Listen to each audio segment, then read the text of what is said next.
ప్రభు అయిన యేసుక్రీస్తు నామాన్ని బట్టి కుడి వచ్చిన మీ అందరికీ నా హృదయపూర్వక వందనాలు తెలియజేస్తూ ఉన్నాను.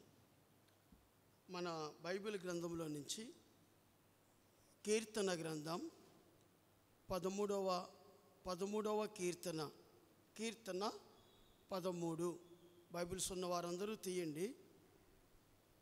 13వ కీర్తన 13.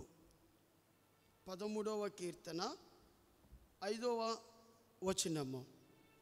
కీర్తన 13 5వ వచనము. 5వ వచనము అందరం కలిసి చదువుకుందాం. బైబిల్స్ ఉన్న వారందరూ కూడా బైబిల్ తీయవలసిందిగా ప్రభు పేరిట మనవి చేస్తున్నాను. కీర్తన 13 5వ వచనము. 5వ వచనము అందరం కలిసి చదువుకుందాం. నేనైతే నీ కృపయందు నమ్మిక ఉంచున్నాను, నీ రక్షణ విషయమై నా హృదయము హర్షించుచున్నది. యెహోవా నాకు మహోపకారములు చేసి ఉన్నాడు, నేను ఆయన్ను కీర్తించేదను. ప్రార్థన చేసుకుందాం. ప్రభు సహాయం కోసం ప్రభు నాతో మాట్లాడు, నిన్ను ఏ రీతిగా ఆరాధించాలో నాకు నేర్పు ప్రభువా. నా జీవితంలో నువ్వు చేసిన గొప్ప మేలును తలపోసుకుంటూ నిన్ను ఆరాధించే కృపను నాకు దయచేయి ప్రభువా అని ఒక చిన్న ప్రార్థన నీ హృదయంలో చేసుకో. దేవుడు అద్భుతంగా దేవునితో మాట్లాడతాడు. ప్రభువా, నీ వాక్యానికి విధేయత చూపించి వాక్యానుసారంగా ఆరాధించే కృపను మాకు అనుగ్రహించి ప్రభువా అని ప్రార్థన చేసుకో. మా ప్రేమ కలిగిన మా ప్రియ పరలోకపు తండ్రి, నీకు ఎలాది వందనాలు స్తుతులు స్తోత్రాలు చెంచుకుంటున్నాం. వాక్యము నీది, వాక్యమై ఉన్న దేవుడువు నీవు. ప్రభువా, ఏ రీతిగా ఆరాధించాలో నీ బిడ్డలకు మీరు బోధించండి, నాకును బోధించండి. ఆరాధించే కృపను ప్రభువా మా అందరికీ దయచేయండి. పరలోక రాజ్యములో దేవదూతలు, శరాపులు, కెరూపులు ఏ రీతిగా ఆరాధిస్తున్నారో మట్టి మానవులైన మమ్మల్ని కూడా మీరు జ్ఞాపకం చేసుకొని మా ఆరాధనలకు యోగ్యుడిగా మారమని కోరుకుంటూ యేసు నామములో ప్రార్థించి మిక్కిలితో వేడుకున్నాం తండ్రి, ఆమేన్. చూడండి, 13వ కీర్తన.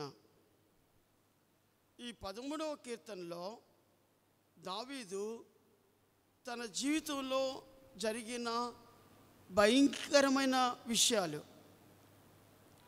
ఇటు శత్రువులు బయట ఉన్నారు, ఇంట్లో కూడా ఉన్నారు. మీరు గమనించారా? శత్రువులు బయట ఉన్నారు, ఇంట్లో కూడా ఉన్నారు. బయట రాజులు దావీదును చంపటానికి ప్రయత్నం చేస్తున్నారు. ఇంట్లో ఉన్న కొడుకు కూడా దావీదు యొక్క సింహాసనాన్ని తీసుకోవడానికి ఇష్టపడుతున్నాడు. ఇలాంటి పరిస్థితుల్లో, కుంగిపోయిన పరిస్థితుల్లో, హృదయం ఎంతో వేదనకరమైన పరిస్థితుల్లో దావీదు 13వ అధ్యాయము కీర్తన 13వ కీర్తనలో మొదటి వచనంలో ప్రభువా నన్ను మర్చిపోయావా అని అంటాడు. 13వ కీర్తన 5వ వచనంలో చూస్తే అక్కడ అంటాడు, నీ రక్షణ విషయమై నా హృదయము హర్షించుచున్నది. యెహోవా నాకు మహోపకారములు చేసి ఉన్నాడు. 1వ వచనములోనేమో మర్చిపోయాడు అంటున్నాడు దేవుడు. 5వ వచనములోనేమో దేవుడు మహోపకారములు చేశాడన్నాడు. మహా ఉపకారములు నాకు చేశాడు. దావీదు దేన్ని బట్టి ఆరాధించాడు? దావీదు యొక్క జీవితంలో దేన్ని బట్టి ఆరాధించాడంటే తన హృదయాన్ని బట్టి, తన హృదయంలో కలిగిన గొప్ప కార్యాన్ని బట్టి ప్రభువుని ఆరాధించాడు, ప్రభువుని స్తుతించాడు, ప్రభువుని ఘనపరిచాడు, ప్రభువుని ఆరాధించటం, స్తుతులకు పాత్రుడుగా చేశాడు దేవుణ్ణి. చూడండి ఎంత అద్భుతం. మొదటి వచనంలోనేమో నన్ను మర్చిపోయావు అన్నాడు. 5వ వచనములోనేమో మహోపకారములు చేశావు నా జీవితంలో, అందుని బట్టి నేను నిన్ను ఆరాధిస్తూ ఉన్నాను. ఏమి మహోపకారాలు దావీదు జీవితంలో దేవుడు చేశాడు? దావీదు జీవితంలో నేను ఈరోజు నా ఆరాధన వర్తమానం ఏంటంటే టైటిల్ కూడా పెట్టుకున్నాను, హృదయము. హృదయము మనందరికీ బాగా తెలుసు ఈ హృదయాన్ని గురించి. ఎలాంటి హృదయం ఒకప్పుడు ఎలాంటి హృదయాన్ని మనం కలిగి ఉన్నాం? రక్షణ పొందటానికి, మారు మనసు పొందటానికి మన హృదయం ఇష్టపడదు. మీరు గమనించారో లేదో? మంచి మాటలు వినటానికి మన హృదయం ఇష్టపడదు. లోకానుసారంగా జీవించడానికి మన హృదయం భలే ఇష్టపడుతుంది. లోకానుసారంగా బ్రతకటానికి మన హృదయం ఎంతో గంతులు వేస్తుంటుంది, ఉల్లాసం ఉంటుంది. లోకములో ఉన్నటువంటి భయంకరమైన క్రియలు చేయటానికి మన హృదయం ఎంతో ఆనందిస్తూ ఉంటుంది. దేవుని వాక్యం అంటే ఇష్టపడని మన హృదయము మనకందరికీ తెలుసు. ఇర్మియా గ్రంథం 17వ అధ్యాయము 9వ వచనంలో ఉంది ఒక మాట, హృదయము అన్నిటికంటే మోసకరమైనది, అది ఘోరమైన వ్యాధి కలిగినది. మన హృదయము మన శరీరాన్ని, మన మనసులను, మనల్ని మోసం చేస్తుంది. మోసం చేసే హృదయం మంది. ఇతరులను మోసం చేసేయడానికి మన చేతుల్ని, మన కాళ్ళను, మన మైండ్లను ఉపయోగించుకునేది. ఒకప్పుడు మన జీవితాలు ఇలాంటి మోసకరమైన జీవితాల్లో జీవిస్తున్న మన హృదయము. ఇంకా అంటాడు, ఫరో అంటాడు చూడండి, నిర్గమాకాండము 9వ అధ్యాయము, నిర్గమాకాండము 9వ అధ్యాయము 12వ వచనము. అయినను యెహోవా మోషేతో చెప్పినట్లు యెహోవా ఫరో హృదయము కఠినపరచెను, అతడు వారి మాట వినకపోయెను. ఒకప్పుడు నా హృదయాలు ఎలాంటివి తెలుసా? కఠినమైన హృదయాలు. కఠినమైన హృదయము అంటే రక్షణ పొందటానికి ఇష్టపడని హృదయము, మారు మనసు పొందటానికి ఇష్టపడని హృదయము, ప్రేమ చూపటానికి ఇష్టపడని హృదయము, జాలి దయా కనికరము లేని హృదయము, కఠిన హృదయము. అలాంటి హృదయాన్ని మనం కలిగి ఉన్నాం. దావీదు అంటాడు, నీ రక్షణ బట్టి నా హృదయములో నేను హర్షించెదను. ఇలాంటి హృదయాన్ని మనం కలిగి ఉన్నాం మన జీవితాలు. ఒకప్పుడు మన హృదయం అది. ఇంకొక మాట ఉంది, ఒక మాట చూపిస్తాను. జకరియా గ్రంథంలో 7వ అధ్యాయము 12వ వచనము. జకరియా గ్రంథం 7వ అధ్యాయము 12వ వచనంలో ఒక అద్భుతమైన మాట అక్కడ కఠిన హృదయాన్ని గురించి రాయబడి ఉంది. చూడండి, 7వ అధ్యాయము 12వ వచనము.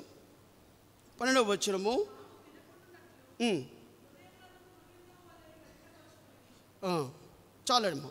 అక్కడ చూడండి 12వ వచనంలో ఒక మాట, ఒక అద్భుతమైన మాట అక్కడ మనం చూస్తాము. జకరియా గ్రంథం 12వ అధ్యాయము 7వ అధ్యాయము 12వ వచనంలో ఒక మాట, చాలా అద్భుతమైన మాట, కఠిన హృదయం గురించి ఉంది అక్కడ. 7వ అధ్యాయము 12వ వచనంలోనే ఉంది. చూడండి, అధిపతి యెహోవా అతని ఆత్మ ప్రేరేపణ మాటలను తాను వినకుండా ఉన్నట్లు హృదయము కురువిందము వలె కఠినపరుచుకుండ్రి. కురువిందము వలె ఆ మాట చూడండి, అది ఎంత భయంకరమైన మాట చూడండి. కురువిందం వలె అంటే కఠినమైన మనసు అనమాట, రాతి గుండె అనమాట. కురువిందం వలె అంటే ఎంత అంటే రాతి గుండె. ఇర్మియా గ్రంథంలో, హెస్కేల్ గ్రంథంలో మనం చూస్తాం, నీకు రాతి గుండె ఉంది, రాతి హృదయము నీకుంది. ఒకప్పుడు నీ హృదయం ఎలా ఉందో తెలుసా? నా హృదయం ఎలా ఉందో తెలుసా? రాతి హృదయము, కఠినమైన హృదయము. అస్సలకి ఎంత మాట పడితే అంత మాట కఠినంగా మాట్లాడతారు. ఒకప్పుడు అలాంటి బ్రతుకు మంది, అలాంటి బ్రతుకు. అలా ఆ హృదయంలో ఇంకేమున్నాయి అని మనం ఆలోచిస్తే, మార్కు సువార్త 7వ అధ్యాయము, మార్కు సువార్త 7వ అధ్యాయము 21వ వచనము. మార్కు సువార్త 7వ అధ్యాయము 21వ వచనము. అనగా దురాలోచనలు,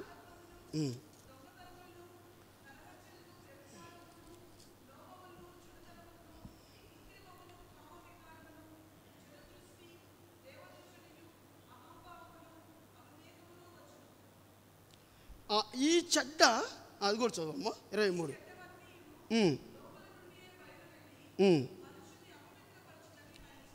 ఒకప్పుడు మన హృదయం ఎలా ఉంది, మన యొక్క హృదయం ఎట్లా ఉందంటే చూడండి, 21వ వచనంలో కూడా ఉంది. లోపల నుండి అనగా మనుషుల హృదయములో నుండి, ఆ మాట చూడండి, మనుషుల హృదయములో నుండి దురాలోచన. ఒకప్పుడు మన హృదయం అది. జారత్వము, దొంగతనములు, నరహత్యలు, వ్యభిచారము, లోభములు, చెడుతనములు, కృత్రిమము, కామ వికారము, మత్సరములు, దేవదూషణ, అహంభావము, అవివేకము, ఇవి హృదయములో ఉన్నాయి. ఇవి హృదయములో ఉన్నాయి. మోసకరమైనది, కురువిందం వల్లే కఠినమైనది, రాతి గుండె వలె అయింది. నా కురువింద అంటే అర్థం కాల. నేనేం చేశానంటే యూట్యూబ్లో కొట్టాను, కురువింద అంటే ఏంటి అని. స్టోన్ హార్ట్ అంట, స్టోన్ హార్ట్, రాతి గుండె. రాతి గుండె అంట, కఠినమైనది.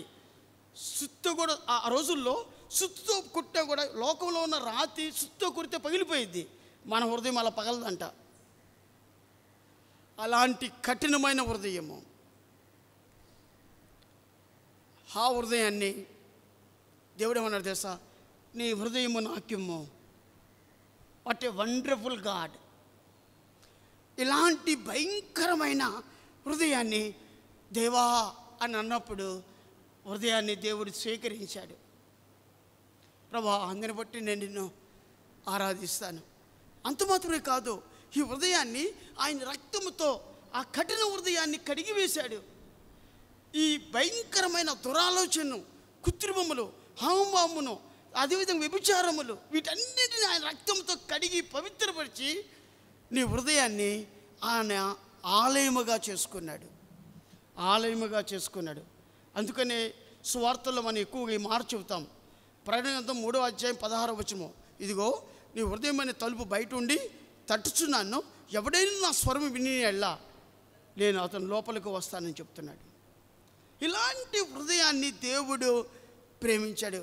అక్కడ నేను ప్రిపేర్ అవుతున్నప్పుడు, ప్రభా థ్యాంక్ యూ లార్డ్, నిజంగా ఒకప్పుడు ఇలాంటి హృదయాన్ని నేను కలిగి ఉన్నాను.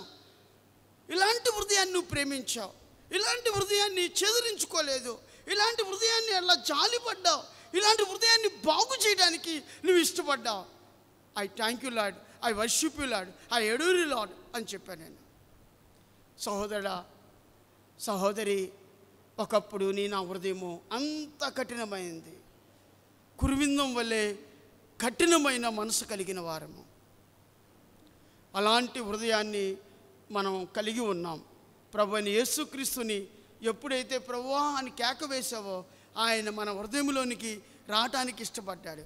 మన హృదయాలు దేవునికి ఆలయముగా చేసుకున్నాడు. ఆలయముగా చేసుకున్నాడు. ప్రభువా, అందును బట్టి నేను నిన్ను ఆరాధిస్తాను, అందును బట్టి నేను నిన్ను ఆరాధిస్తాను. ఆరాధన అనేది నీ హృదయ అంతరంగాల నుంచి రావాలి. దేవుడు చేసిన గొప్ప మేలేండు తెలుసా? దేవుడు మన హృదయాలకు చేసిన గొప్ప మేలేండు తెలుసా? ఒకవైపు కఠినమైన హృదయము, కురువిందం వల్లే ఉన్న మన హృదయాలని, మోసకరమైన మన హృదయాలను, భయంకరమైన దురాలోచన కలిగిన మన హృదయాలను దేవుడు ప్రేమించాడు, దేవుడు పిలుచుకున్నాడు, దేవుడు ఇష్టపడ్డాడు. మన హృదయంలో నివాసం చేయడానికి దేవుడు ఇష్టపడ్డాడు. అందును బట్టి ప్రభువా నేను నిన్ను ఆరాధిస్తాను, అందును బట్టి నేను నిన్ను స్తుతిస్తాను అని ప్రభువుని ఆరాధించబద్దులమై ఉన్నాం. అయితే దావీదు యొక్క హృదయంలో దేవుడు చేసిన 7 అంతల మేళ్ళు ఉన్నాయి. టైంని బట్టి నేను మీతో పంచుకుంటాను. మొదటి అద్భుతమైనటువంటి దావీదు జీవితంలో దేవునితో అనుభవించినప్పుడు, దేవుడు తన హృదయంలోనికి వచ్చినప్పుడు దావీదు అనుభవించిన 7 అంతల విషయాలను మీ మధ్య ఉంచుతాను. ఒకటి, మొదటిది చూడండి, కీర్తన 19, కీర్తన 19, 8వ వచనము. కీర్తన 19, యెహోవా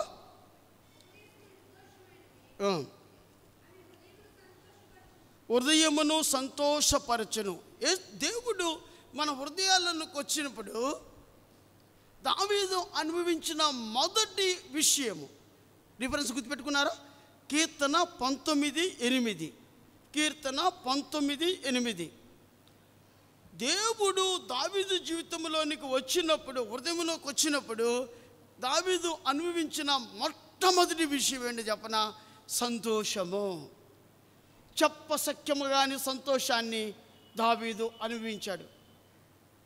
చెప్పసఖ్యము కాని సంతోషం, అది వర్ణాతీతమైన సంతోషం.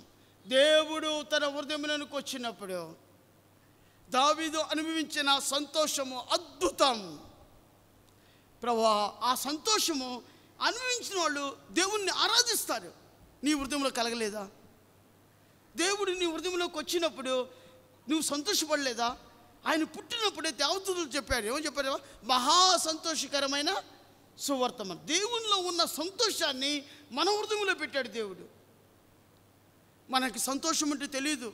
మనకేం తెలుసు తెలుసా? వేదన, దుఃఖము, నిట్టూర్పు, కన్నీరు మన హృదయాలకు మనకు తెలుసు. అది ఒంటరిగా కూర్చొని ఏడవడం మనకు తెలుసు. దేవుడు మన హృదయంలోకి వచ్చినప్పుడు ఆయన సంతోషాన్ని మట్టి మానవులైన మన కోసం సంతోషంతో, పరలోకపు యొక్క ఆనందముతో దేవుడు నింపాడు. అన్ని జనులు వచ్చారండి యేసుప్రభు వారి దగ్గరికి. ఎవరు? జ్ఞానులు వచ్చారు. యేసుప్రభు వారిని చూస్తేనే అత్యానందభరితులైపోయారు. దేవుడు మన హృదయంలో ఉండటానికి ఇష్టపడ్డాడు. మన అత్యానందభరితులుగా చేయలేదా? మన సంతోషభరితులుగా చేయలేదా? మొదటి అద్భుతమైన మెట్టు ఏంటంటే, దావీదు అనిపించిన మొదటి మెట్టు ఏంటి తెలుసా? సంతోషము. రెండవ అద్భుతమైన విషయము చూడండి, కీర్తన 103, కీర్తన 103, కీర్తన 103, కీర్తన 103, 5వ వచనము.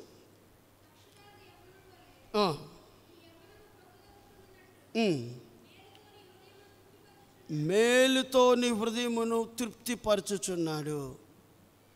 తృప్తి అనేది తెలుసా మనకి? ఒకప్పుడు తృప్తి అనేది తెలుసా? లోక ఆశల్లో, పాపపు జీవితాల్లో ఎంతో భయంకరమైన హృదయానుసారంగా జీవిస్తున్నప్పుడు తృప్తిని అనుభవించామా? ఆలోచించండి. కానీ దేవుడు మన హృదయంలోకి వచ్చినప్పుడు, మన హృదయమైన తలుపును తెరిచినప్పుడు, మనతో సహవాసం చేస్తున్నప్పుడు దేవుడు మనకేం చేశాడు తెలుసా? మేలును చేశాడు, మనల్ని తృప్తిపరిచినాడు. దావీదు అంటున్నాడు, దేవా, పక్షిరాజు యవ్వనం వలె నాకు యవ్వనాన్ని మీరు ఇచ్చారు. నాట్ ఓన్లీ దట్, మేలుతో నింపావు. అంత మాత్రమే కాదు, ఆ మేలులో నాకు తృప్తినిచ్చావు, సాటిస్ఫాక్షన్ చేసావు నన్ను. I thank you Lord, I worship you lord. ప్రభువుని ఆ రీతిగా ఆరాధించాడు. ప్రభువుని దావీదు ఆ రీతిగా ఆరాధించాడు. ఈ ఉదయకాల సమయంలో ప్రభువుని నువ్వు ఆరాధిస్తావా ఆ రీతిగా? ప్రభువా, నిజమే, ఒకప్పుడు నా జీవితం ఇది, నా జీవితంలో నుంచి నాకు సంతోషాన్ని ఇచ్చావు. 2, తృప్తినిచ్చావు. మూడో చూద్దాం. చూడండి ప్రసంగి గ్రంథం 7వ అధ్యాయము 3వ వచనము. 7వ అధ్యాయము 3వ వచనము. ప్రసంగి గ్రంథం 7వ అధ్యాయము 3వ వచనం చదువు నాన్న. నాకు కొద్దిగా పెద్దగా చదవా?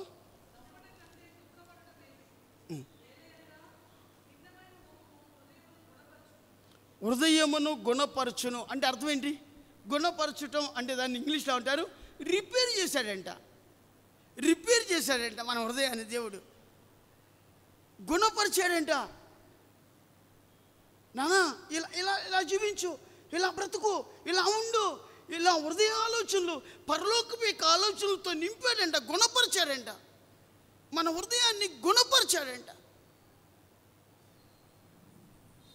చెడ్డమైన వాటి వైపు వెళ్ళకుండా పరలోక సంబంధమైన విషయాలపై శ్రద్ధ చూపడానికి దేవుడు మనల్ని పాడైపోయిన మన హృదయాలను బాగు చేశాడంట,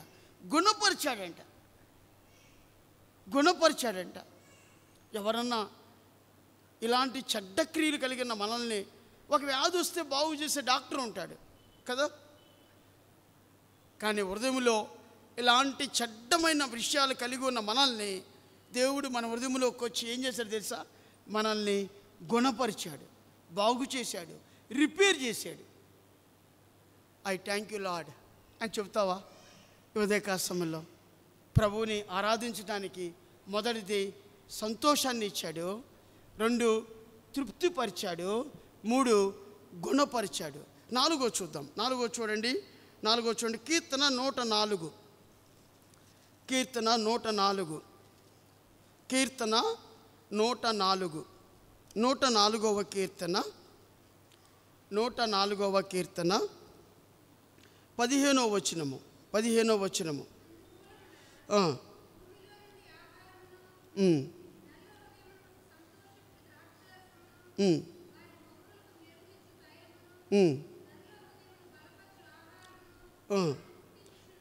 చూడండి, నేను ఇప్పుడు పాయింట్ ఏం తీసుకున్నాను అంటే దీంట్లో నరుల హృదయమును బలపరుచు ఆహారమును ఆయన పుట్టించుచున్నాడు. మీకు అర్థమైందా? ఆయన్ని బలాన్ని ఇచ్చే దేవుడు, మన హృదయాలకు బలాన్ని పుట్టించే దేవుడు. మనం అర్హత కలిగిన వాళ్ళమైనా దానికి ఆలోచించండి. ఆ అర్హత మనకుందంటావా? బలాన్ని తీసుకునే అర్హత మనకుందంటావా? కానీ మన ప్రభు మనల్ని బలపరిచే దేవుడు, బలాన్ని ఇచ్చే దేవుడు. ఎంత అద్భుతంగా ప్రభు నీతో నాతో మాట్లాడుతున్నాను. నరుల హృదయమును బలపరచు ఆహారమును ఆయన పుట్టించుచున్నాడు. పుట్టించే దేవుడు, మన హృదయాల్లో ఆయన బలముతో పుట్టించే దేవుడు. 4వది బలపరిచే దేవుడు. మొదటిది సంతోషాన్ని ఇచ్చాడు దావీదుకి, 2 మేళ్లతో తృప్తిపరిచాడు, 3 గుణపరిచాడు, 4 ఆయన బలపరిచాడు. 5 చూద్దాం. 5వది అద్భుతమైన విషయాన్ని, 5వ లక్షణాన్ని కీర్తన 107. 11వ వచనము. కీర్తన 107. ఇనుప కట్ల చేత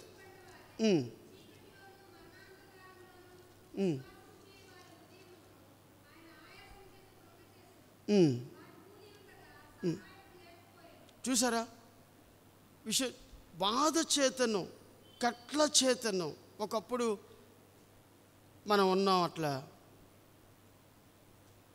అలాంటి పరిస్థితుల్లో దేవుడు ఎవ్వరు సహాయం చేయకపోతే ఆయన మనకు సహాయం చేసిన గొప్ప దేవుడు. ఇంకో మాట కూడా ఉంది ఇక్కడ చూడండి, 20వ వచనము. 107వ కీర్తన 20వ వచనము. ఆయన తన వాక్కును పంపి వారిని బాగు చేశాను. ఎంత మంచి మాట అండి. తన వాక్కు అంటే ఎవరు? వాక్యమై ఉన్న దేవుడే వచ్చి మనల్ని గుణపరిచాడు, బాగుపరిచాడు, సహాయం చేశాడు. 6వది అద్భుతమైన విషయము, సహాయం చేశాడు. ఆయన సహాయకర్తగా మనకున్నాడు. చూడండి 6వ చూద్దాం. సామెతలు 25వ అధ్యాయము. సామెతల గ్రంథం 25వ అధ్యాయము 13వ వచనము.